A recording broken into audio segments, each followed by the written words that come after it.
পুরুলিয়ার রামকৃষ্ণ মিশনের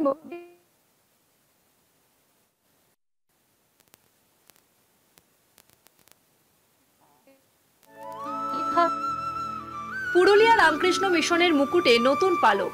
আন্তর্জাতিক স্বীকৃতি সম্পন্ন নেপাল অথার্স অ্যাওয়ার্ড 2025 পেতে চলেছেন রামকৃষ্ণ মিশনের গণিত বিভাগের শিক্ষক তথা লেখক দেবাশিস মণ্ডল। পুরুলিয়া রামকৃষ্ণ মিশনে 33 বছর ধরে তিনি শিক্ষকতা করে আসছেন। তার লেখা জোছনা পেরিয়ে যায় অহনার খোঁজে বইটির জন্য তিনি পাচ্ছেন নেপাল অথার্স অ্যাওয়ার্ড 2025। মানব জীবনের ক্ষুধা, তৃপ্তি, প্রকৃতির সঙ্গে নিবিড় সংযোগ নিয়ে লেখা কবিতা রয়েছে এই বইয়ে। অন্ধকারের যে সীমারেখা, সেইটার নামটাতেই বুঝতে পারা যাচ্ছে যে জোছনা পেরিয়ে যাই অহনার খোঁজে।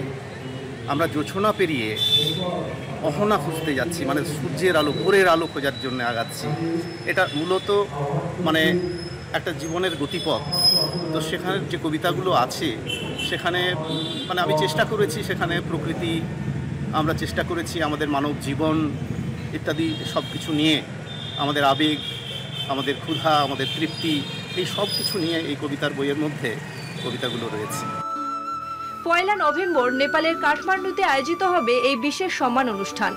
নেপালের সাহিত্য সংস্থা infinity service private limited Nepal authors award 2025-এ outstanding poetry of the year হিসেবে বেছে নেওয়া হয়েছে দেবাশিস মণ্ডলের কবিতার বইকে।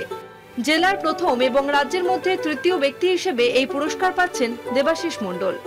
পুরুলিয়া থেকে দেবাশিস মণ্ডলের রিপোর্ট, কলকাতা টিভি।